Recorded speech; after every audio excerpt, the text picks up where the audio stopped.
আসসালামু আলাইকুম। আজ বৃহস্পতিবার ৯ জানুয়ারি ২০২৫। ফ্রেন্ডলি মোবাইল প্রবাস টাইম বুলেটিনে আপনাদের স্বাগত জানাচ্ছি আমি জাহাদুল ইসলাম রনি। শুরুতে জানাবো শিরোনাম। ওমান সুলতানের শাসন ক্ষমতার ৫ বছর পূর্ণ হচ্ছে শনিবার, কাল থেকে টানা ৩ দিনের ছুটি। বিমানবন্দরে রক্তাক্ত প্রবাসী, উল্টো জরিমানার খবরে সমালোচনার ঝড়। কুয়েতের নতুন বিধিনিষেধ, ফিঙ্গারপ্রিন্ট না করা প্রবাসীদের ভ্রমণে নিষেধাজ্ঞা। পাসপোর্ট সূচকে ৩ ধাপ পেছালো বাংলাদেশ, ৪০ দেশে মিলবে ভিসামুক্ত প্রবেশের সুবিধা। ওমানের মুসান্দাম খাসাবের শীতকালীন উৎসব, দেখা মিলল এক অন্যরকম বাংলাদেশের। ব্যবসায়ী প্রবাসী নারীর বাজিমাত, ওমানে ছড়িয়ে দিচ্ছেন বাংলাদেশি পণ্য। দর্শক, দেখছিলেন শিরোনাম, এবারে পুরো খবর। ওমানের সেরা রেট দিচ্ছে বাংলাদেশি প্রতিষ্ঠান গালফ এক্সচেঞ্জ। প্রিয়জনকে টাকা পাঠাতে আজই আসুন আমাদের যে কোনো ব্রাঞ্চে অথবা কল করুন স্ক্রিনে দেয়া নাম্বারে। গালফ এক্সচেঞ্জ, বাংলাদেশিদের প্রিয় এক্সচেঞ্জ। ওমানের শুক্রবার থেকে টানা ৩ দিনের ছুটি শুরু হচ্ছে। দেশটির সুলতান হাইথাম বিন তারিকের ক্ষমতা গ্রহণের দিন ১১ জানুয়ারি বা শনিবার সুলতানের শাসন ক্ষমতার ৫ বছর পূর্ণ হবে। দিবসটি উপলক্ষে ১২ জানুয়ারি অর্থাৎ রোববার ছুটি ঘোষণা করা হয়েছে। তবে ওমানে শুক্র এবং শনিবার সরকারি ছুটির দিন হওয়ায় কর্মীরা টানা ৩ দিনের বড় ছুটি উপভোগ করছেন। শ্রম মন্ত্রণালয়ের নির্দেশনা অনুযায়ী যে কোনো সরকারি ছুটিতে নিয়োগকর্তারা প্রয়োজনে কর্মীদের দিয়ে কাজ করাতে পারবেন। সেক্ষেত্রে এর বিনিময়ে শ্রমিকদের অতিরিক্ত পারিশ্রমিক দিতে হবে। কয়েক বছর আগে শাসন ক্ষমতা গ্রহণের দিবসকে সরকারি ছুটি ঘোষণা করে একটি রাজকীয় ডিক্রি জারি করেন ওমান সুলতান। এরপর থেকে দিবসটি উপলক্ষে কারাবন্দীদের মুক্তি দেওয়া সহ বিভিন্ন মানবিক পদক্ষেপ এবং রীতিনীতির পালনের চর্চা হয়ে আসছে। ২০২০ সালের ১১ জানুয়ারি মধ্যপ্রাচ্যের এই দেশের নতুন সুলতান হিসেবে শপথ নেন সে সময়ের সংস্কৃতি বিষয়ক মন্ত্রী হাইথাম বিন তারিক আল সাইদ। তিনি ছিলেন প্রয়াত সুলতান কাবুসের চাচাতো ভাই। ক্যান্সার ও বার্ধক্যজনিত রোগে আক্রান্ত হয়ে মারা যাওয়ার পর কাবুসের যোগ্য উত্তরসূরি হিসেবে হাইথাম বিন তারিক স্থলাভিষিক্ত হন। স্পোর্টসের সকল ধরনের কাস্টমাইজ আইটেম ও কোম্পানি ব্র্যান্ডিং যুক্ত পোশাক মিলছে এখন ওমানের বাংলাদেশি প্রতিষ্ঠান শারুতে। অর্ডার করতে যোগাযোগ করুন স্ক্রিনে দেওয়া নম্বরে। ঢাকার শাহজালাল আন্তর্জাতিক বিমানবন্দরে বিমান বাহিনীর কুইক রেসপন্স ফোর্স সদস্যদের সঙ্গে মারামারির ঘটনায় ৫,০০০ টাকা জরিমানা দিয়ে ছাড়া পেয়েছেন প্রবাসী সাইদ উদ্দিন। বুধবার রাতে বিমানবন্দরের ম্যাজিস্ট্রেট কোর্টে হাজির করে তাকে অর্থদণ্ডের শাস্তি দেওয়া হয়। জানা গেছে, সাইদের বাড়ি ফেনীর সোনাগাজীতে। বুধবার রাতে নরওয়ে থেকে দেশে ফেরার পর বিমানবন্দরে তিনি মারধরের ঘটনায় জড়ান। এ ঘটনার ভিডিও ছড়িয়ে পড়লে নেটিজেনরা প্রবাসীকে হেনস্থা করা হয়েছে অভিযোগ করে ক্ষোভ প্রকাশ করেন।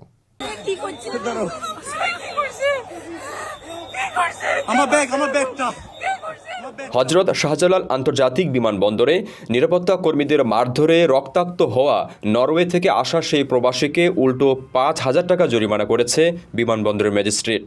বুধবার রাতে বিমানবন্দরের ম্যাজিস্ট্রেট কোর্ট হাজির করে তাকে অর্থদণ্ডের শাস্তি দেওয়া হয়। সংশ্লিষ্টদের বরাতে গণমাধ্যমে জানানো হয়েছে, হজরত শাহজালাল আন্তর্জাতিক বিমানবন্দরের magistrate Mohammad Faruk Sufian mobile court পরিচালনা করে প্রবাসী সাইদ উদ্দিনকে অর্থদণ্ড করেন। সাইদ উদ্দিনের বিরুদ্ধে ১৯৮০ দণ্ডবিধির ১৮৯ ধারায় ৫,০০০ টাকা জরিমানা করা হয়েছে। এই ধারায় সরকারি কর্মচারীকে হুমকি কিংবা তার কর্তব্য পালনে বাধা সৃষ্টির অভিযোগ প্রমাণিত হলে অভিযুক্ত সর্বোচ্চ ২ বছরের জেল বা জরিমানা কিংবা উভয় দণ্ডে দণ্ডিত হতে পারেন।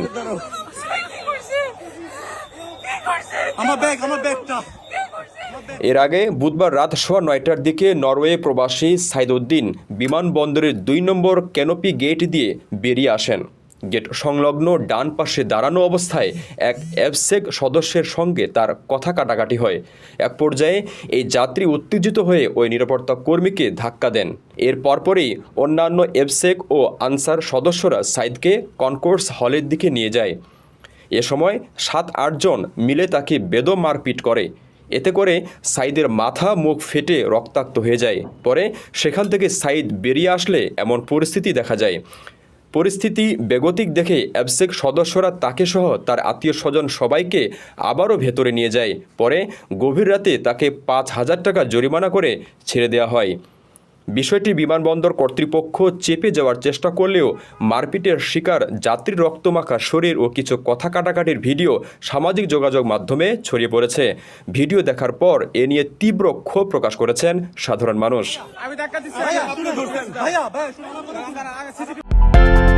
বিদেশ থেকে প্রিয়জনকে উপহার পাঠান প্রবাসী শপের মাধ্যমে।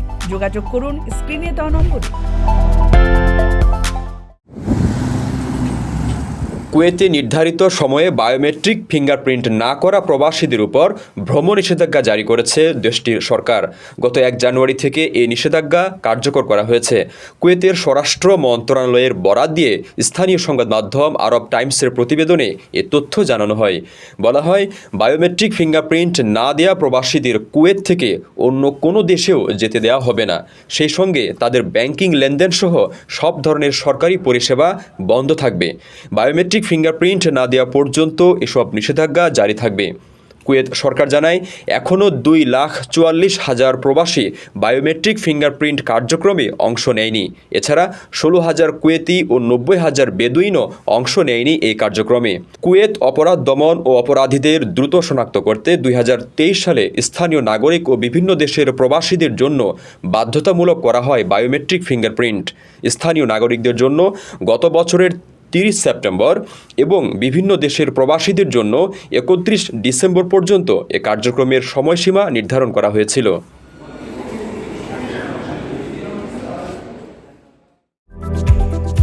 আকর্ষণীয় রেট ও দারুণ সব ডাটা বান্ডেল পেতে আজই ব্যবহার করুন ফ্রেন্ডলি সিম।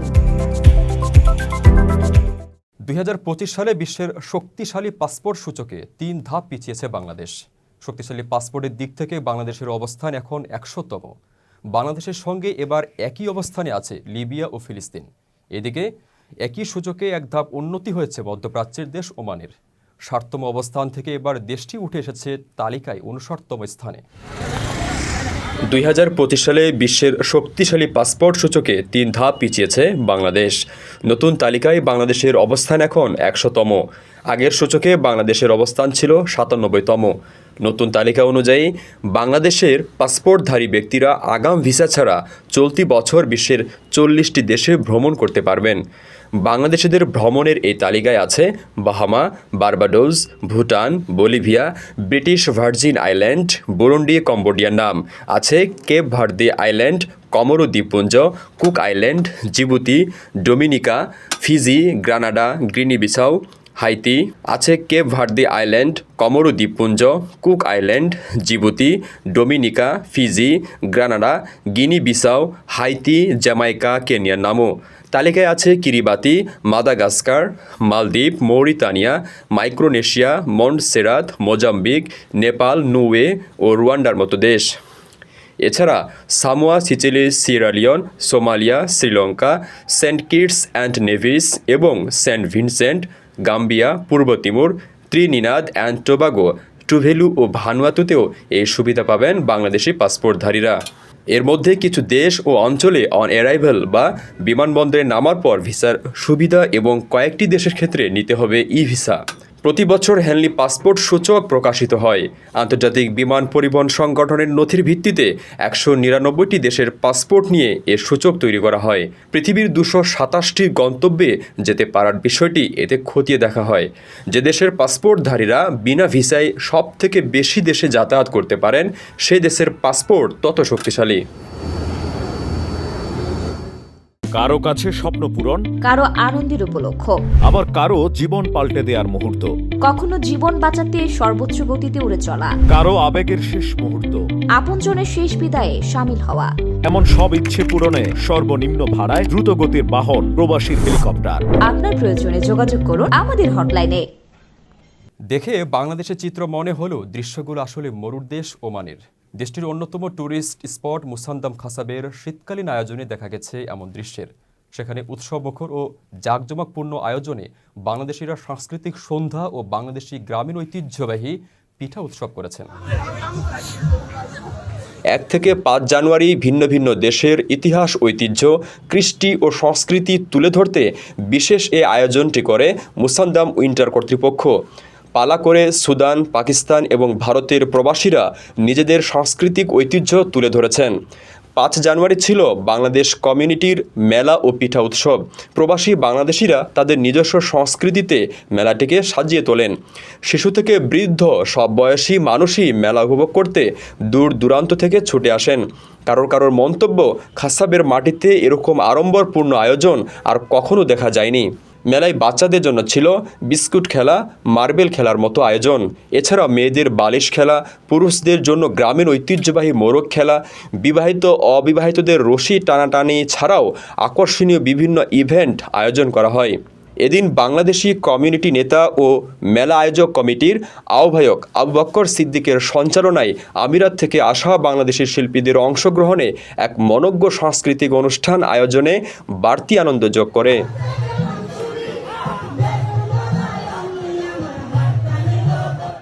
ওমানের সাংসারিক কাজের ফাঁকে ব্যবসা আরম্ভের পর এক বাংলাদেশি নারী দারুণ সাফল্য পেয়েছেন। ওই প্রবাসী নারী উদ্যোক্তার নাম শাওয়াল শারমিন। প্রসাধনী আইটেম দিয়ে শুরু করা ব্যবসায় ভালো মুনাফার পর এবার দেশীয় গার্মেন্টস পণ্য নিয়ে খুলেছেন শারো নামের আরেকটি প্রতিষ্ঠান। বাংলাদেশিদের পাশাপাশি পাকিস্তানি, ভারতীয় এবং স্থানীয় ওমানিরাও শারোর পণ্য কিনতে আগ্রহী হচ্ছেন বলে জানিয়েছেন এই নারী উদ্যোক্তা। 2015 সালে ফ্যামিলি ভিসায় ওমানে আসেন শাওয়াল শারমিন। বিদেশের মাটিতে বুদ্ধি খাটিয়ে যেসব বাংলাদেশি সফল হয়েছেন, এই প্রবাসী নারী উদ্যোক্তা তাদেরই একজন। ব্যবসার শুরুটা প্রসাধনী আইটেম দিয়ে। হাইলাইন বিউটির মতো আরও কয়েকটি প্রতিষ্ঠানে প্রত্যাশার চেয়েও বেশি মুনাফা করেছেন। তবে এবার আরেকটু ভিন্ন পরিকল্পনা থেকে শুরু করেছেন শারো নামের আরেকটি প্রতিষ্ঠান। কেবল মুনাফা নয়, সাথে দেশের চিন্তাটাও মাথায় রেখেছেন এবার। আমরা প্রবাসীরা যদি বাংলাদেশি প্রোডাক্ট নিয়ে কাজ করি, এখানে ইম্পোর্ট করি বিভিন্ন দেশে, সেক্ষেত্রে বাংলাদেশের প্রোডাক্টগুলো বিদেশে এক্সপোর্ট হচ্ছে। বাংলাদেশে যেখানে আমি যেই প্রোডাক্টগুলো আমি আনতেছি তারা কাজ পাচ্ছে, যে ফ্যাক্টরিতে আমি কাজ করাচ্ছি তারা কাজ পাচ্ছে। আমার রেমিটেন্স গুলো বাংলাদেশে আরো বেশি করে যাচ্ছে। তারপরে বাংলাদেশের প্রোডাক্টগুলো আমি বিভিন্ন দেশের মানুষের হাতে পৌঁছে দিতে পারছি। ওমানে থাকা বাংলাদেশি, পাকিস্তানি, ভারতীয় এবং অন্যান্য দেশের প্রবাসীদের মতো স্থানীয় ওমানিরাও শারোর ক্রেতা। বাংলাদেশি পণ্যে ভিনদেশিরা কি শতভাগ আকৃষ্ট হচ্ছেন? উত্তর দিয়েছেন শারমিন নিজেই। আমি actually Bangladeshi product garments item নিয়ে কাজ করতেছি। সো আমি এইটা নিয়ে বলবো যে এই প্রোডাক্টটা মানুষ অনেক বেশি পছন্দ করে, বিভিন্ন দেশের মানুষ হাতে আমি অলরেডি তুলে দিয়েছি। ওমানি, ইন্ডিয়ান, পাকিস্তানি, শ্রীলঙ্কান, নেপালি, অনেক ফিলিপাইনো এবং বাংলাদেশি প্রবাসীরা। বাংলাদেশি মানুষ তো আমরা তো জানি আমাদের প্রোডাক্ট, কিন্তু অন্যান্য দেশের মানুষও আমি দেখি যে তারা ইউজ করার পরে খুবই ভালো স্যাটিসফাইড, তারা খুবই খুশি এবং তারাই আমার অন্যান্য আরো অনেক রেকমেন্ড করে। সো তাদের মাধ্যমে আমার একটা বড় মার্কেট তৈরি হয়েছে। যেসব ক্রেতা আল আমরাতের দোকানে আসতে পারবেন না, তাদের জন্য বিকল্প সুবিধা রেখেছে শারো। অনলাইনে অর্ডার করলেই দ্রুত সময়ে ঘরে পৌঁছে যাচ্ছে কাঙ্ক্ষিত পণ্য। কারো প্রয়োজন হলে তারা চাইলে আমার শপে আসতে পারে। আমার শপ হচ্ছে আল আমরাত মাস্কটে, এবং আমার হোয়াটসঅ্যাপ, ওখানে আমার সব লিঙ্ক দেওয়া আছে। ফেসবুক পেজ আছে, তার মাধ্যমে কন্ট্যাক্ট করতে পারে। তারপরে হোয়াটসঅ্যাপে কন্ট্যাক্ট করতে পারে। তারা অনলাইনে, ইভেন অনলাইনে অনেক অর্ডার আমি নেই, যারা বিভিন্ন সালালা, সোহার বিভিন্ন জায়গা থাকে, তারা এসে দেখতে পারে না, কিন্তু তারা আমাকে অর্ডার দিলে আমি তাদের কাছে একদম ডেলিভারি দিয়ে দিই। তারা প্রোডাক্টটা ওমানে যে কোনো প্রান্তে তারা প্রোডাক্ট পেয়ে যায়। শারমিনের জন্ম মাদারীপুর জেলায়। ওমানে তার স্বামী একটি প্রাইভেট হাসপাতালে চিকিৎসক হিসেবে কর্মরত আছেন। ব্যবসার প্রসার ঘটিয়েছেন সাংসারিক কাজের ফাঁকেই। এখন সেই শারমিন কেবল বাংলাদেশের গর্ব নয়, বনে গেছেন ওমানি নারীদের অনুকরণীয় আইডল। কোনো নারী বা কে আমি দেখিনি যে নারী উদ্যোক্তা খুব আমার চোখে পড়েনি। ইভেন আমাকে দেখে অনেকগুলো নারী ইন্সপায়ার্ড হয়েছে, সেটা আমার কাছে খুবই ভালো লাগার একটা বিষয়। আমাকে যখন দেখেছে, অনেকে আমাকে কল করে জানিয়েছে যে আমাকে দেখে সে ইন্সপায়ার্ড হয়ে বিজনেস শুরু করেছে। অনেক নারী এখানে, যারা কিনা আগে হাজবেন্ডের ভিসায়, ফ্যামিলি ভিসায় ছিল। আমি নিজে, আমার হাজবেন্ড একজন ডক্টর, আমিও ফ্যামিলি ভিসায় এখানে এসেছি, কিন্তু আমার মনের মধ্যে সবসময় স্বপ্ন ছিল যে আমি নিজে কিছু একটা করব, বিশেষ করে উদ্যোক্তা। তো এই স্বপ্ন থেকে আমি শুরু করেছি এবং আলহামদুলিল্লাহ ভালো সফলতাও পেয়েছি। একটা প্রতিষ্ঠান আমার হাইলাইন বিউটি, এখন আরেকটা প্রতিষ্ঠান দিলাম শারোকে আমি একটা ব্র্যান্ড রূপে দেখতে চাই, যেখানে বাংলাদেশের খুবই ভালো মানের প্রোডাক্ট আমি বিশ্বের এই ওমানের বিভিন্ন দেশের মানুষের হাতে তুলে দিব, এটাই আর কি আমার স্বপ্ন। দেশের রেমিটেন্সের চাকা সচল রাখতে ভূমিকা রেখে চলেছেন শারমিনের মতো এমন উদ্যোক্তারা। সরকারি কিংবা বেসরকারি অনুগ্রহে নয়, শতভাগ নিজের প্রতিভা এবং যোগ্যতা দিয়েও যে বিদেশে সফল হওয়া যায় তার বড় উদাহরণ এই শাওয়াল শারমিন। তার এই পথ চলায় অন্য প্রবাসীরাও অনুপ্রাণিত হবেন, সফল হবেন এবং সর্বোপরি দেশের অর্থনীতিকে সমৃদ্ধ করবেন, এমনটি প্রত্যাশা এই প্রবাসী নারীর। দর্শক, দেখছিলেন ফ্রেন্ডলি মোবাইল প্রবাস টাইম বুলেটিন। শেষ করার আগে শিরোনামগুলো জানিয়ে দিচ্ছি আরও একবার। ওমান সুলতানের শাসন ক্ষমতার 5 বছর পূর্ণ হচ্ছে শনিবার, কাল থেকে টানা 3 দিনের ছুটি। বিমানবন্দরে রক্তাক্ত প্রবাসী, উল্টো জরিমানার খবরে সমালোচনার ঝড়। কুয়েতের নতুন বিধিনিষেধ, ফিঙ্গারপ্রিন্ট না করা প্রবাসীদের ভ্রমণে নিষেধাজ্ঞা। পাসপোর্ট সূচকে 3 ধাপ পেছালো বাংলাদেশ, 40 দেশে মিলবে ভিসামুক্ত প্রবেশের সুবিধা। ওমানের মুসান্দাম খাসাবের শীতকালীন উৎসব, দেখা মিলল এক অন্যরকম বাংলাদেশের। ব্যবসায়ী প্রবাসী নারীর বাজিমাত, ওমানে ছড়িয়ে দিচ্ছেন বাংলাদেশি পণ্য। এই ছিল ফ্রেন্ডলি মোবাইল প্রবাস টাইম বুলেটিনের আজকের আয়োজনে। প্রবাসের সর্বশেষ সংবাদ পেতে ভিজিট করুন www.probastime.net। সাবস্ক্রাইব করুন আমাদের ইউটিউব চ্যানেল এবং চোখ রাখুন ফেসবুক পেজে। পরবর্তী বুলেটিন দেখার আমন্ত্রণ জানিয়ে আজকের মতো বিদায় নিচ্ছি আমি জাহাদুল ইসলাম রনি। সে পর্যন্ত সবাই ভালো থাকবেন এবং নিরাপদে থাকবেন। আল্লাহ হাফেজ।